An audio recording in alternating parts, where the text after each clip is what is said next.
study of origins, origins of all kinds, right across the board, from the origin of the universe to the origin of life to the origin of everything you can think of. What an amazingly exciting initiative to get started at a university. I'm delighted that Lawrence is talking to us today. Please welcome him.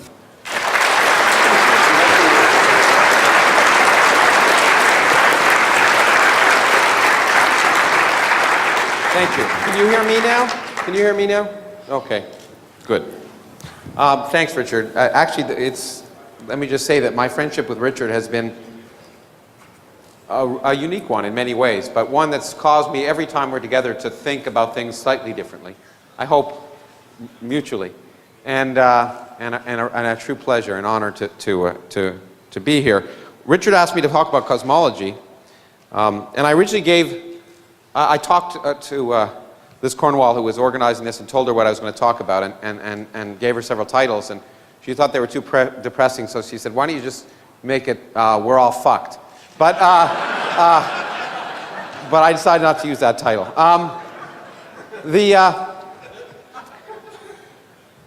I put this quote up here. Well, I like to have quotes for when I'm being introduced, so people have something to read. But it's kind of useful, I think, because I'm going to talk about our modern picture of cosmology and how it's changed our view of the universe, the past and the future.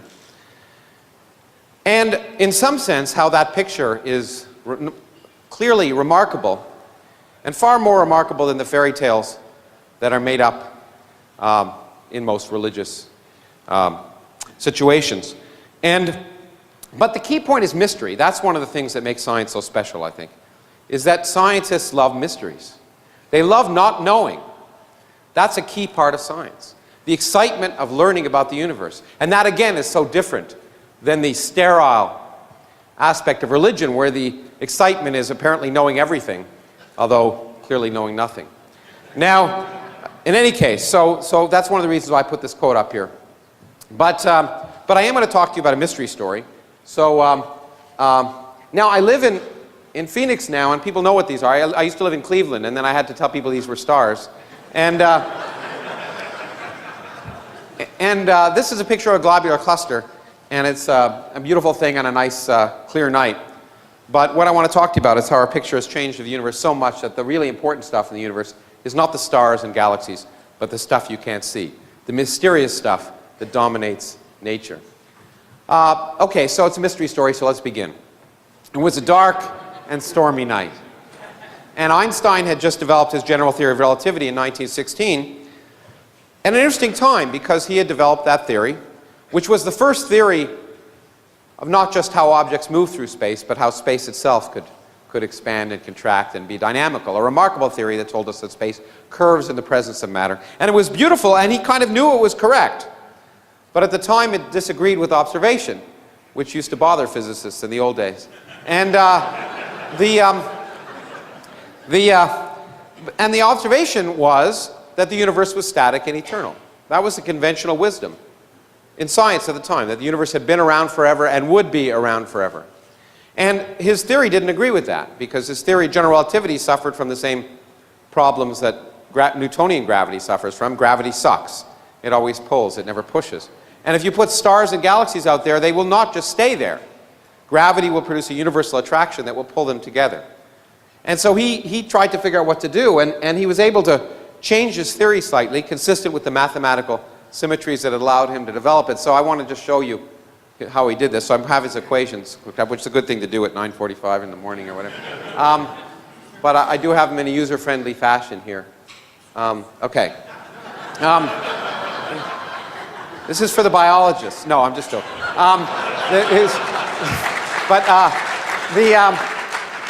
So it's not completely facetious, because the left-hand side of Einstein's equations tells you about the geometry of the universe, how things are curved in the presence of the source of curvature, which in this case is the energy and momentum of the universe. So that's fine, and in fact I'm a theoretical physicist, so I have to write the actual stuff, the Greek letters. That's much more illuminating to you, I'm sure. So this was the theory that didn't work, that explained the universe we didn't live in, or so he thought. And so he was able to change it a little bit by adding an extra term to the left-hand side, which he called the cosmological term.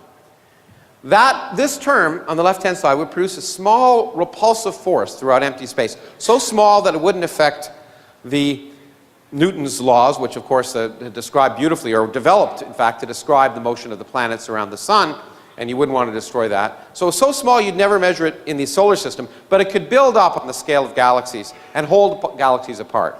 And so that's how he thought he'd save his theory. Now, shortly after he introduced this term, it became clear that it was a problem. And in fact, here's a postcard I got when I was on leave once in Switzerland, in Zurich, and it's from Einstein to Hermann Weyl, who's a very famous mathematical physicist. And it's in German, and some of your German is better than mine, but this basically says, it's already 1923, and he's already saying, if you get rid of a quasi-static universe, then out with the cosmological constant. Because he realized that if the universe is really expanding, which is what we now know, and I'll talk to you about how we know that, then you don't need a cosmological constant anymore. If the universe is expanding, gravity can be universally attractive and just slow the expansion. And the big question of 20th century cosmology became, is there enough gravity to stop the expansion? How will the universe end? Will it end with a bang or a whimper? Will it end with a big crunch, the reverse of the Big Bang, or will it expand forever? In fact, and that's the reason why I, as a particle physicist, got involved in cosmology, because I wanted to be the first person to know how the universe would end. It seemed like a good idea. And you'll see where that came from. But anyway, so in 1923, Einstein said, you know, I wish I hadn't put it in, and threw it out, but it was really not 1923, but 1929, when we really knew the universe was expanding. And this is the person who convinced us. This is someone, and I always say this, so some of you may have heard me say this before, but it's true. This guy always gives me faith in humanity. This is Edwin Hubble. And he began life as a lawyer and became an astronomer. And so there is hope. And he made many discoveries, and I think because I'm a little short of time, I won't talk about one of the ones he made, but the biggest one he made, of course, was the discovery that the universe is in fact expanding, and it changed everything. And this is what he discovered. Now, these are not sperm, these are galaxies. These are, again for the biologists. So our galaxy is here, and when we look out, we see what he discovered was that all other galaxies are moving away from us on average. And those that are twice as far away are moving twice as fast. Those that are 3 times as far away are moving 3 times as fast, etc. And so, and we codify this saying velocity is proportional to distance. And now, what does this tell you? Okay. Well, it obviously tells you we are the center of the universe. Okay. And actually it doesn't. And in fact, my wife reminds me of that on a daily basis. And it really means is that the universe is expanding uniformly in all directions. Now, why does this ridiculous observation that where everything is moving away from us tell us that? And I've spent a lot of time trying to think of different ways to explain this, none of which have been particularly satisfactory, but I think the only way to understand it is to get outside the universe. We're in California, it's easy to do that here, but let me do it this way. Here's a universe that's two-dimensional, and that you can stand outside of, and I've put the galaxies at nice uniform distances here, and again here, and you can see at a later time the universe is bigger. The galaxies are a little bit further apart. So if you were standing outside of that universe, it'd be obvious that it was expanding uniformly in all directions. Now, what would you see if you were on that universe? Well, just pick a galaxy, any galaxy, and the way we could figure out what you'd see from that galaxy is to superimpose this image on top of this one, placing this galaxy on top of itself. Okay, what do you see? You see precisely what Hubble saw. Every galaxy is moving away from this galaxy. Those that are twice as far away have moved twice the distance in the same time. Those that are 3 times as far away have moved 3 times the distance. And it doesn't matter which galaxy you're on. Everywhere you see the same thing. Everywhere you think you're the center of the universe. So depending upon your mood, either every place is the center of the universe or no place is the center of the universe. It doesn't matter. The universe is expanding. And that really did change everything. And by the way, it had profound religious implications, at least. As some of you may know, that in response to this and other things, the Pope at the time gave an encyclical that science had proved Genesis. And the interesting person, the first person to actually show there had to be a Big Bang, was a Belgian priest who was also a physicist named Georges Lemaitre. And the really interesting thing about Lemaitre is when the Pope said that, Lemaitre wrote him a letter and said, "Stop saying that." Just really amazing for a priest, because he said this is a scientific theory. You can take it if you believe in God and believe in Genesis to validate your beliefs. But you can also take it to mean that, in fact, the laws of physics take us right back to the beginning of time without God. What you take from it depends upon your religious and metaphysical beliefs, but whatever you say, the Big Bang happened. And I think that's if we could just convince a lot of people of just that simple thing, that the universe is the way it is, whether we like it or not, I think we'd overcome a lot of problems in this country, and I have to waste far too much time on that. But anyway, okay, but this is a science talk, although I'll throw in little bits of commentary throughout, I suppose.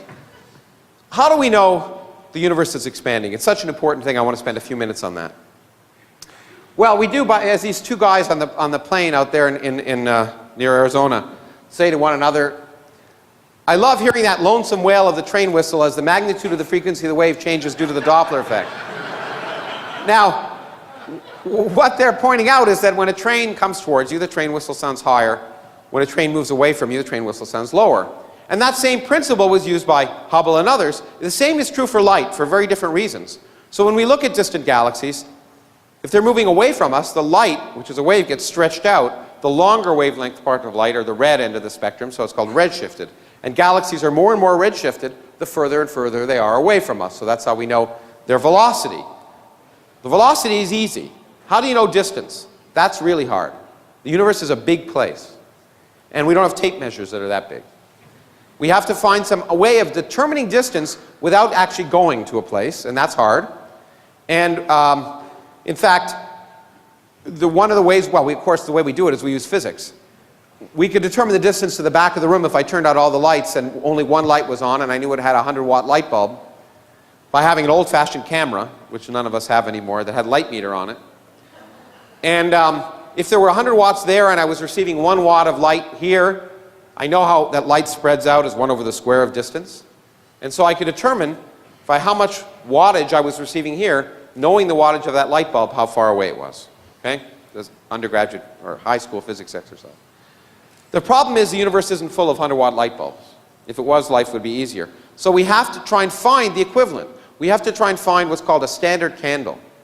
Something whose intrinsic brightness we understand, and therefore when we look at it through a telescope, we see how bright it appears through the telescope, and we work backwards to figure out how far it is. That's the hard part. That's why it's been so hard to determine the rate of expansion of the universe, because it's hard to find standard candles. This is Hubble's original data from 1929. And this is one of the reasons he was such a great scientist, because he knew to draw a straight line through this data set, which itself is already not so clear. It's not obviously the right answer. But what he found was, in fact, that velocity is proportional to distance. Okay? And the great thing is he got the answer wrong by a factor of 10, which was an embarrassment at the time. Again, I'll throw a little commentary in it. Because if the universe were expanding this fast, you could calculate its age, and its age would be 1.5 billion years old. That was in 1929. Now, as anyone knows, if you read any of Richard's books, you would know that, well, but by 1929, we already knew the Earth was older than 1.5 billion years old. And so it was embarrassing that the universe was younger than the Earth.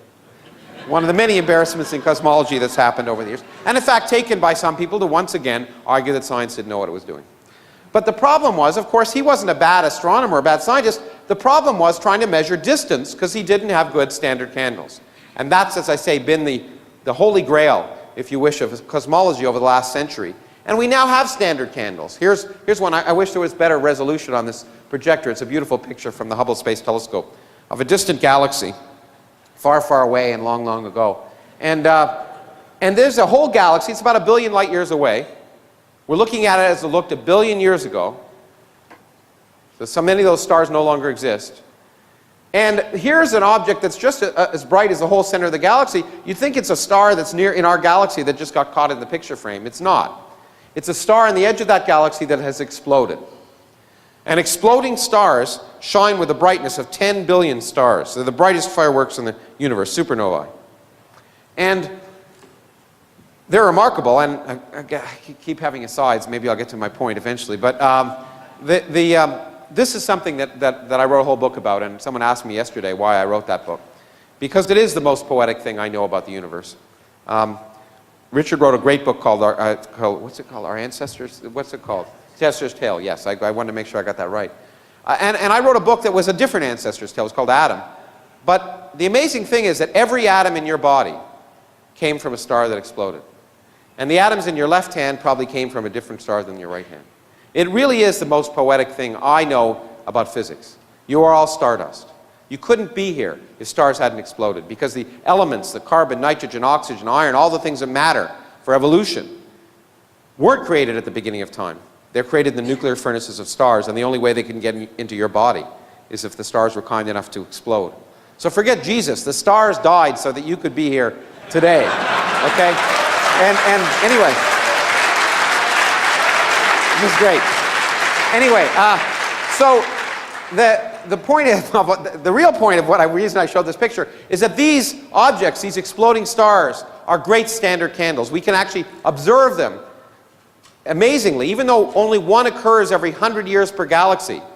There are enough galaxies that if you put your hand up in the night away from LA and looked in a dark spot in the sky and made a hole the size of a dime, with a large enough telescope you could see 100,000 galaxies. And that means that even though stars explode once every 100 years per galaxy, in that little region with 100,000 galaxies, on a given night you'll see 10 stars explode. The universe is huge and old, and rare things happen all the time, including life.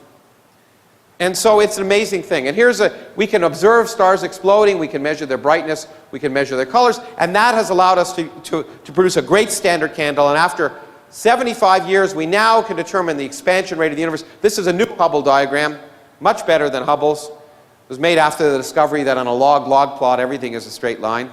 But even still, we now know the rate of expansion of the universe to 10%, not a factor of 10. And we therefore, in fact, we now know the age of the universe through other things extremely accurately, to almost 4 decimal places. 13.72 billion years is the age of the universe. It's amazing that we can say that with a straight face and have scientific reasons to support that. Okay, great. So let's go back to Einstein. Einstein had this cosmological term. He said, "It was my biggest blunder. I want to throw it out, get rid of it." But the problem is you can't get rid of it so easily. Because using the miracle of modern mathematics, you can rewrite that equation. And now this is a small step for a mathematician, but a giant leap for a physicist. Not because it's that hard to put this term over there, most of us could do that, but because it now represents something very different when it's on this side of the equations. Here it was somehow a geometric quantity. When it's here, it looks like a new contribution of the energy and momentum of the universe. What could contribute a term like this? And we know the answer. Nothing. By nothing, I don't mean nothing, I mean nothing. If you take empty space, and that means get rid of all the particles, all the radiation, absolutely everything, so there's nothing there. If that nothing weighs something, then it contributes a term like this. Now, that sounds ridiculous. Why should nothing weigh something? Nothing is nothing. And the answer is nothing isn't nothing anymore in physics. Because of the laws of quantum mechanics and special relativity, on extremely small scales, nothing is really a boiling, bubbling brew of virtual particles that are popping in and out of existence in a time scale so short you can't see them. Now again, that sounds like philosophy, like counting the number of angels on the head of a pin, or religion, or something useless. I shouldn't say, Dan Dennett is here, I shouldn't say philosophy is useless, but anyway, he's also a friend. But the point is, we can't measure virtual particles directly, but we can measure their effects indirectly. And in fact, they're responsible for the best predictions in physics. Here, by the way, is actually an animation that was shown at the Nobel Prize ceremonies about 5 years ago by a friend of mine who happened to win the Nobel Prize for developing the theory that produced this. This is the space inside of a proton, the empty space inside of a proton. Not where the quarks are, but the empty space between the quarks. And this is an animation, but it's an exact animation coming from physical calculations. This is what the space looks like. Now, how do we know that? Well, there are a lot of reasons, but one of the things it turns out most of the mass of the proton comes not from the quarks within a proton, but from the empty space between the quarks. These fields popping in and out of existence produce about 90% of the mass of a proton. And since protons and neutrons are the dominant stuff in your body, the empty space is responsible for 90% of your mass. So these empty space is vital to science, and these calculations are vital to understanding not just protons, but electrons and atoms, and produce the best comparisons, and I will repeat this, the best comparisons between theory and experiment in all of science. To 10 decimal places in quantum electrodynamics, using these calculations, we can get the right answer. It's amazing. So, if that's the case, let's calculate the energy of nothing where there's nothing else. And when we do that, we come up with a calculation which is pretty bad. It's the worst prediction in all of physics. We calculate, you can't even see it, I think, there's a 1 at the end of that. We calculate that the energy of empty space is a gazillion times the energy of everything we see. That, as I say, is the worst prediction in all of physics, which is why we didn't talk about it for a long time. We calculate that empty space should have an energy of 120 orders of magnitude more than galaxies and stars and people and aliens and all the rest. And if that were the case, we just wouldn't be here. So we knew something was wrong with this calculation. It's been around since I was a graduate student. And we knew what the answer was. Theorists always know the answer. They're just sometimes right. We knew the answer was 0, because it's the only sensible answer. Because, you know, you can't cancel a big number like this. Let's say the energy of empty space was comparable to the energy of everything we see. Well, we'd have to cancel this big number to 120 decimal places and leave a finite answer in the 121st decimal place. No one knows how to do that in science. But 0 is a number we can get beautifully in science. We use mathematical symmetries. Things cancel, equal and opposite things cancel all the time in science because of symmetries of nature. So we knew the answer. We didn't know what the symmetry was, but we knew the answer was 0. And we could go to bed at night and that was fine. But you know, the neat thing about cosmology is it's really a science. And science is empirical. Knowing the answer means nothing. Testing your knowledge means everything. And so the question is, we should test what the energy of empty space is. And how can we do that? Well, we weigh the universe. How do we do that? We stand on the shoulders of giants. This is a picture I took in an island off Sweden, which used to be an island off Denmark now, which used to be an island off Sweden. It's the island of Ven. I think I said that right. And this guy, if you look carefully, he doesn't have the end of his nose. His name is Tycho Brahe. And he, as many of you know, laid the basis for Newton's law of gravity by doing nothing other than spending 20 years on his back, a noble tradition, in this case, looking up at the sky without a telescope, measuring the positions of the planets around the sun. And then he was a crummy feudal lord. He got kicked off that island. He gave the data, went to Prague, gave the data to a hapless assistant named Johannes Kepler, who again spent 20 years without a Macintosh trying to interpret the data, and fudged it, we now know, and came up with, of course, Kepler's laws, which led to Newtonian gravity. And the point is, we can use gravity to weigh the universe, including the weight of empty space. Now, why do we care? The reason I got into cosmology. General relativity tells us that space is curved, and therefore the universe can be one of 3 different geometries: open, closed, or flat. Now, I can't draw pictures of 3-dimensional curved universes very well, so here are pictures of 2-dimensional curved universes. This is a closed universe, a surface of a sphere in 2 dimensions. But if we had a closed 3-dimensional universe, it's very simple. It'd be very similar. If our universe was closed, if we looked far enough in that direction, we would see the back of our heads. Light would go around the universe. And an open universe would be infinite in spatial extent, as would a flat universe. And that sounds really nice, but it's irrelevant. The really important thing is, in a universe full of matter, a closed universe will expand and stop and then recollapse in a big bang, in a big crunch, the reverse of the Big Bang. An open universe will expand forever, and a flat universe will expand and slow down but never quite stop. And that's why we wanted to know which universe we live in. And as I say, that's why I wanted to learn about it, because once I knew which universe we lived in, I would know how the universe ended. Okay? And so, weighing the universe tells us what the curvature of the universe is, and that's why we want to weigh it.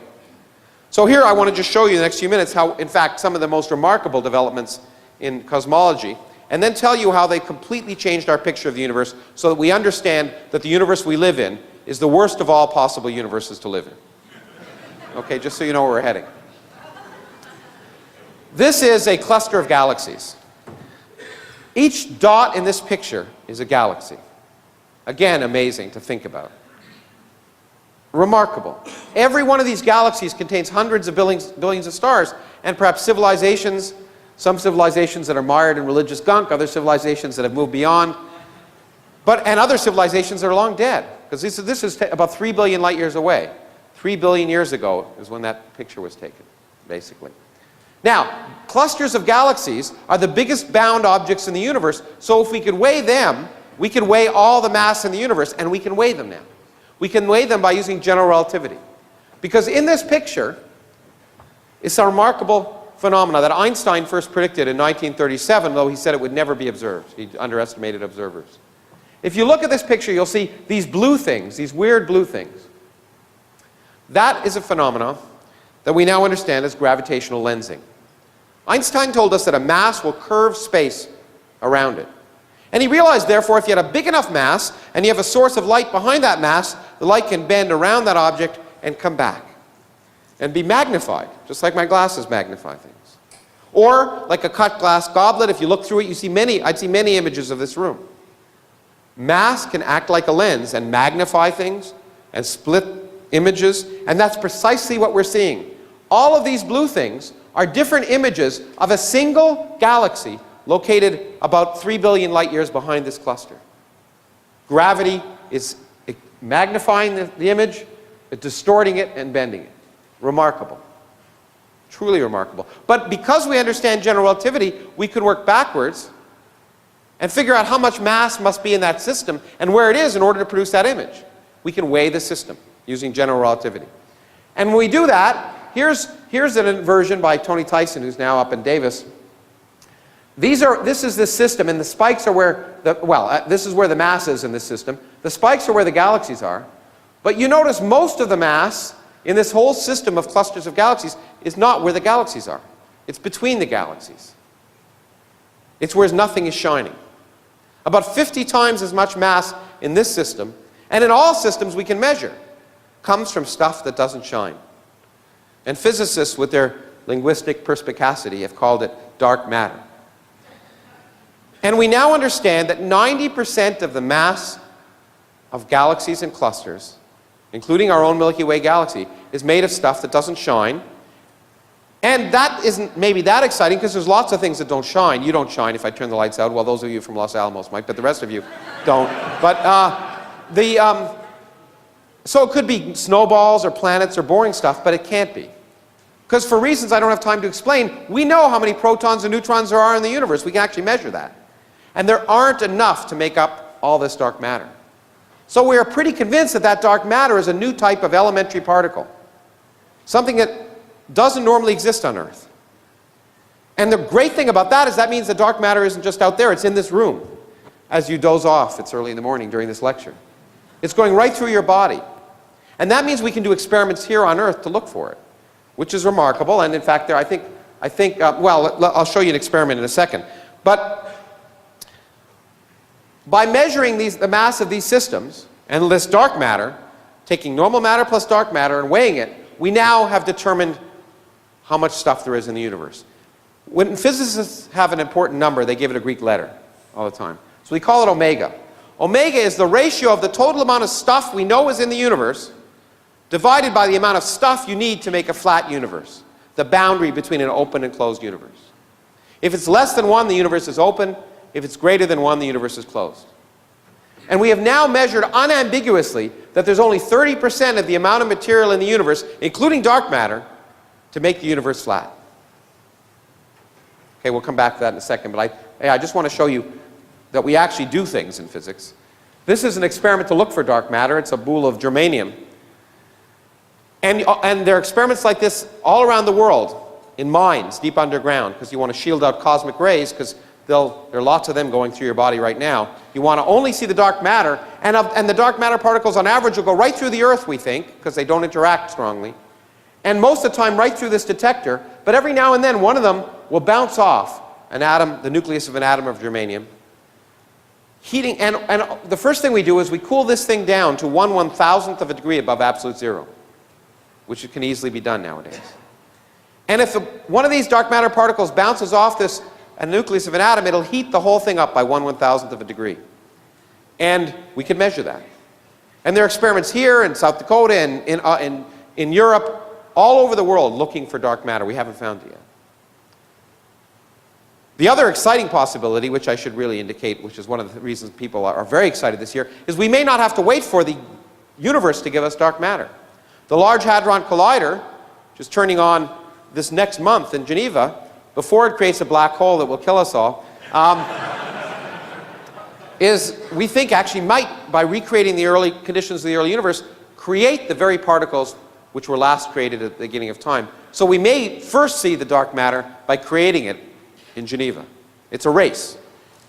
Okay, but to go back to this number here, this is a real problematic number. We now know the universe has only 1/3 the amount of matter to make it flat. The problem is that theorists like me knew the answer. The universe must be flat. Why? Well, there are two reasons. There's the one I normally say, which is it's the only mathematically beautiful universe, which is true. But there's another reason I don't usually talk about, but I'll talk about here. It turns out that in a flat universe, the total energy of the universe is precisely 0. Because gravity can have negative energy. So the negative energy of gravity balances out the positive energy of matter. What's so beautiful about a universe with total energy 0? Well, only such a universe can begin from nothing. And that is remarkable.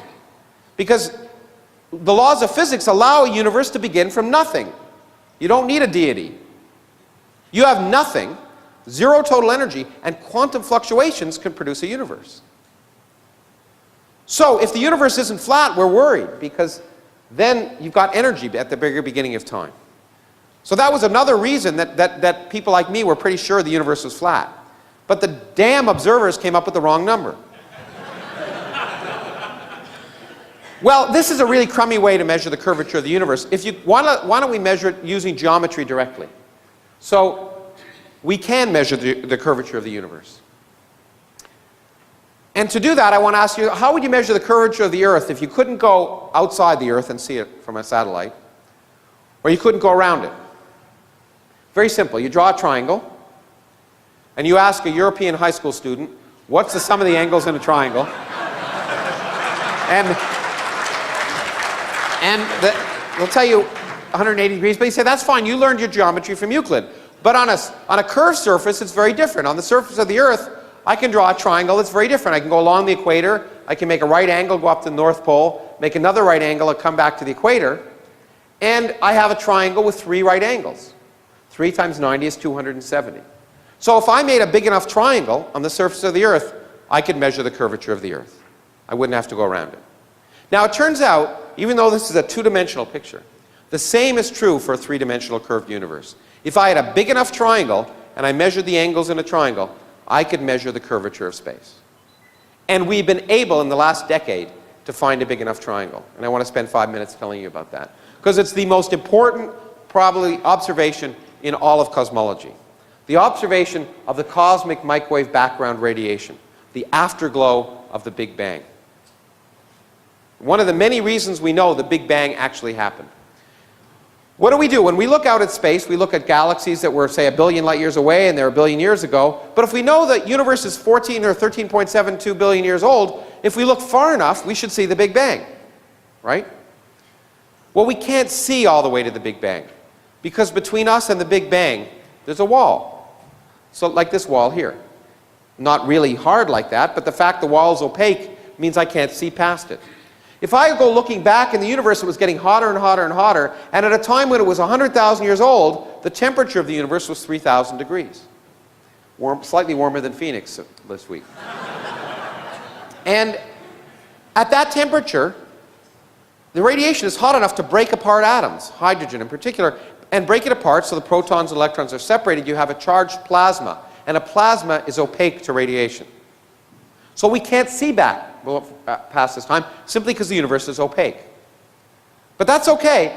The reason I can see that wall is that light bounces from those lights there off the atoms on the surface of that wall, is re-radiated, but the air is transparent, so I can see all the way to the wall. If we run this film forward, as the universe is opaque, opaque, opaque, and then it becomes neutral, the atoms, protons capture electrons, neutral matter is transparent to radiation like this, And that means I can see all the way back to that radiation coming at that surface. A prediction of the Big Bang is there should be radiation coming at me from all directions, coming from that surface called the last scattering surface. It was 3,000 degrees then, it's 3 degrees now, and it was the radiation that was discovered by accident in New Jersey, of all places, by two people who didn't know what the hell they were doing. And they won the Nobel Prize anyway, because they discovered the afterglow of the Big Bang. Actually, another aside, I can't help this because this is amazing, and if you ever want to convince skeptics, you won't ever convince people of this who don't believe it anyway, but you've all seen this radiation. Or at least those of you who are old enough to be as old as me, before cable TV. Remember when the TV stations used to end? And then there'd be static? 1% of the static on your TV screen is radiation from the cosmic microwave background. So you've all seen it. Okay? But it's amazing, we didn't even know about it until 1965. Okay? In fact, it had been predicted by people like George Gamow, but people have forgotten that. In any case, as interesting as that history is, on this surface is a very important scale, 1 degree. Why 1 degree? Because that represents a distance of 100,000 light years. Now, the surface existed when the universe was 100,000 years old, and Einstein tells us no information can propagate faster than light. So that means nothing that happened over here at that time could ever affect anything that happens over here. But more importantly, if I have a lump of matter that's this big, it knows it's a lump of matter, so it starts to collapse. But if I have a lump of matter that's this big across at that time, it doesn't even know it's a lump, because gravity can't have traveled across it. So it's like Wile E. Coyote in those cartoons when he goes off the cliff. He waits a while before he collapses, okay? And such large lumps won't collapse. So the biggest lumps that can have collapsed at that time will be 1 degree across, and that gives us a cosmic triangle. Because we have a ruler that's 100,000 light years across, the size of the largest lumps, a known distance away from us, and in a flat universe, light rays travel in straight lines, and we can calculate the angle on our eye subtended by a 100,000 light year across ruler at that distance. It's 1 degree. In an open universe, light rays diverge as you go back in time, and the whole thing might be ½ a degree. The ruler will look smaller. In a closed universe, light rays converge as you go back in time, the ruler will look bigger. So we just have to look at that microwave surface, try and measure the lumps, and see how they 1 degree, ½ a degree, or 2 degrees. We've been able to do that in the last decade. This was the first experiment that did it. It was called the boomerang experiment in Antarctica. It was a balloon, took this microwave radiometer above the Earth's surface to look at this radiation, take a picture of it, and this balloon went around the world, which is easy to do in Antarctica, okay? And it took a picture. It's really easy in the South Pole, you just do this, but anyway. And this is the image, well, this is a false color image of that. I put it, superimposed it on the original image. This is the image of the microwave background, the hot spots and cold spots in the microwave background. And these are the lumps in the early universe. And the question is, how big are they? And here's a different false color image of the same region. And we can compare this with universes we create on computers. Here's a closed universe where the lumps are bigger. They should be this big across. If they're 100,000 light years across, they should look that big. Well, that's bigger than these lumps. Here's an open universe, and you can't see the resolution of the screen isn't that good, but the average size lump is about that big. Smaller than these lumps. But just like Goldilocks, in a flat universe, it's just right. In fact, it's right now, we know, to an accuracy of better than 1%. The universe is flat. It has 0 total energy, and it could have begun from nothing.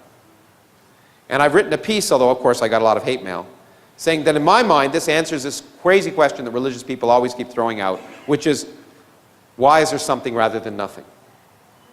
The answer is there had to be. If you have nothing in quantum mechanics, you'll always get something. It's that simple. It doesn't convince any of those people, but it's true.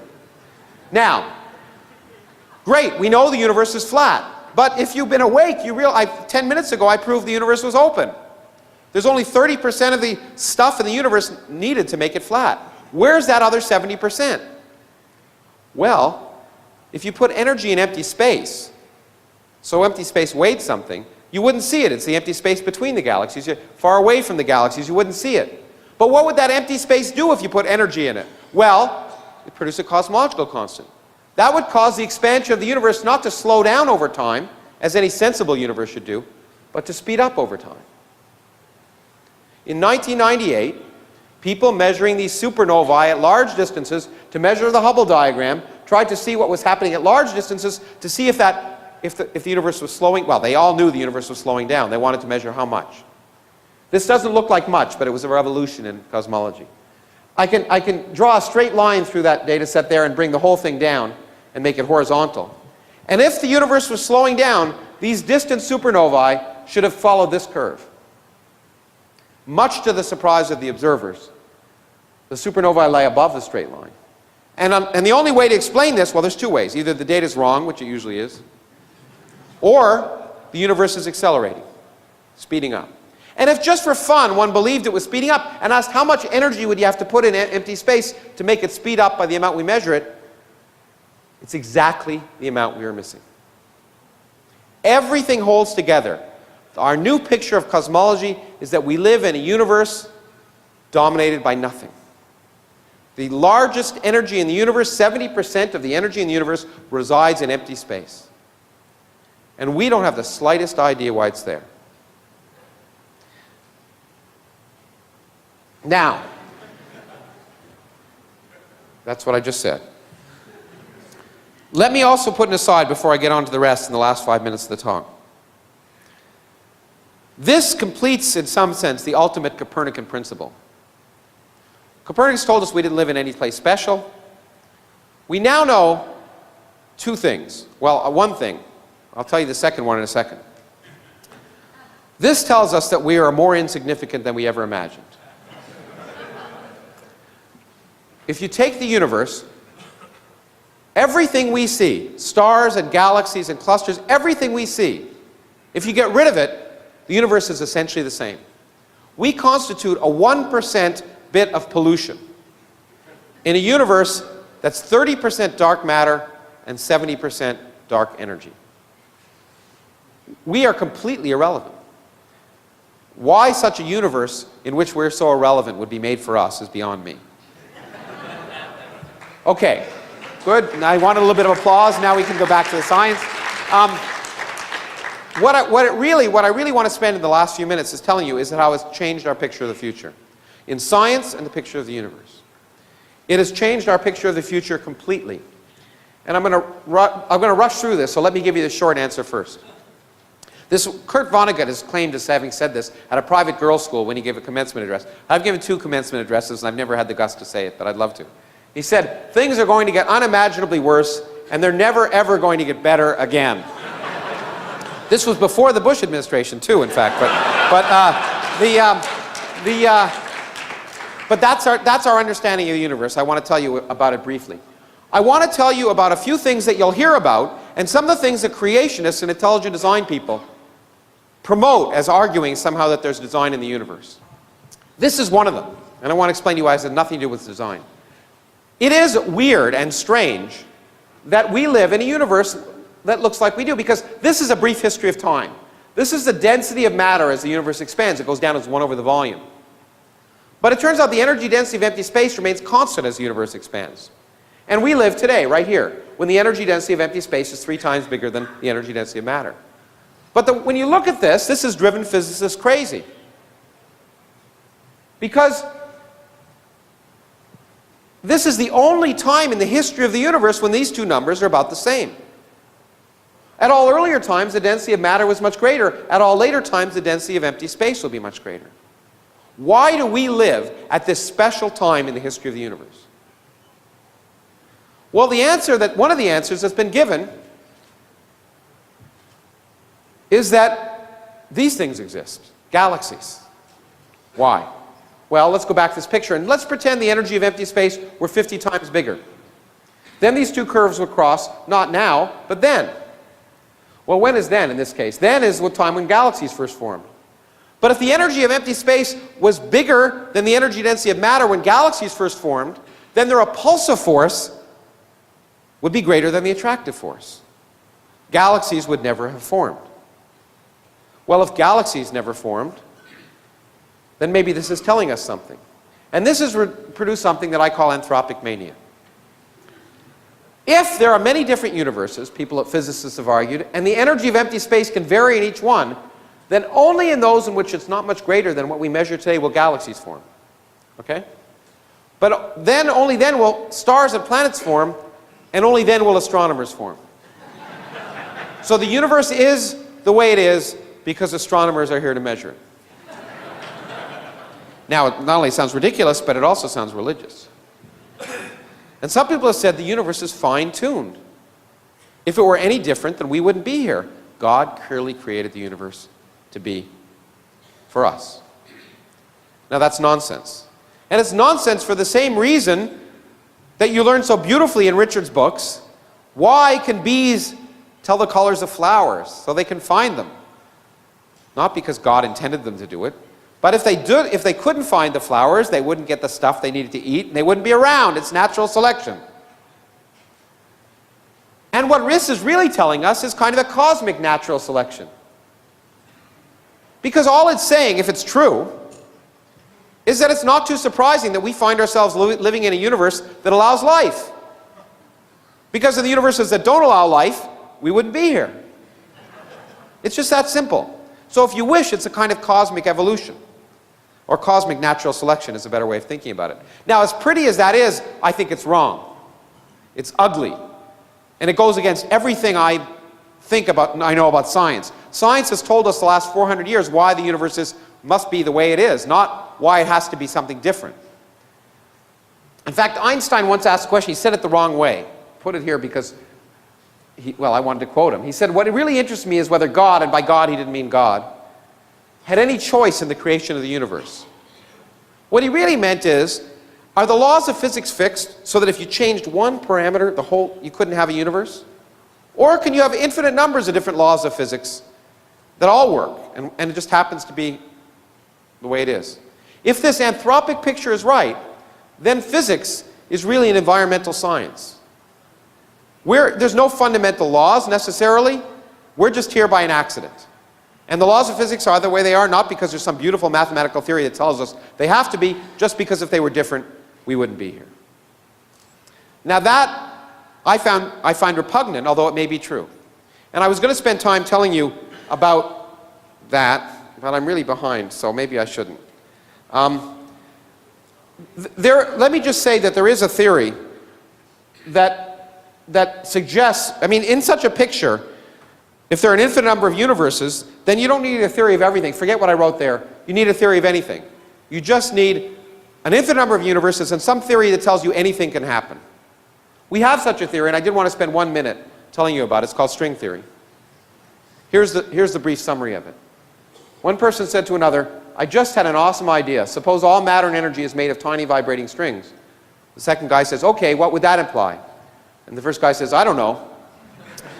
So that's a history of string theory in the last 25 years.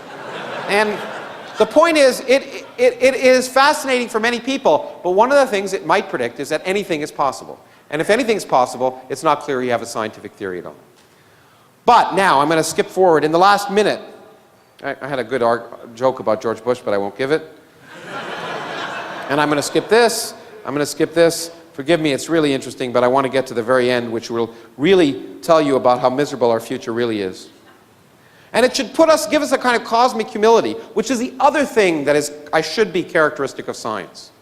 A humility, the recognition that we don't understand everything. Bill Maher talked about it last night. What pompous assholes like Rick Warren, who claim to understand everything, are an anathema to science. We should realize that where there's more we don't understand about the universe than we do. And I want to give you an example of this. The far future. What's going to happen in the far future? Remember, 100 years ago, we thought we lived in a static, eternal universe. What will the future bring? The amazing thing is, for civilizations that live in the far future, what will they see? Well, the universe is accelerating. That means all the distant galaxies are getting carried away from us, and eventually they'll move away from us faster than the speed of light. It's allowed in general relativity. They will disappear. The longer we wait, the less we will see. In 100 billion years, any observers evolving on stars around and there will be stars just like our sun in 100 billion years. Any observers on civilizations evolving around those stars will see nothing except for our galaxy, which is exactly the picture they had in 1915. All evidence of the Hubble expansion will disappear. Why? Because we won't see the other galaxies moving apart from us. So they will have no evidence, in fact, of the Big Bang. They won't see the Hubble expansion. They won't even know about dark energy, and I won't go into that. They won't know about the cosmic microwave background. It will disappear too. It will redshift away, and it turns out, for fancy reasons, there's a plasma in our galaxy, and when the universe is 50 times its present age, the microwave background won't be able to propagate in our galaxy. All evidence of the Big Bang will have disappeared. And those scientists will discover quantum mechanics, discover relativity, discover evolution, discover all the basic principles of science that we understand today, use the best observations they can do with the best telescopes they will build, and they will derive a picture of the universe which is completely wrong. They will derive a picture of the universe as being one galaxy surrounded by empty space that's static and eternal. Falsifiable science will produce the wrong answer. In fact, I want to end with the good news. We live in a very special time. The only time we can observationally verify that we live in a very special time. Okay, it's clear I'm being facetious.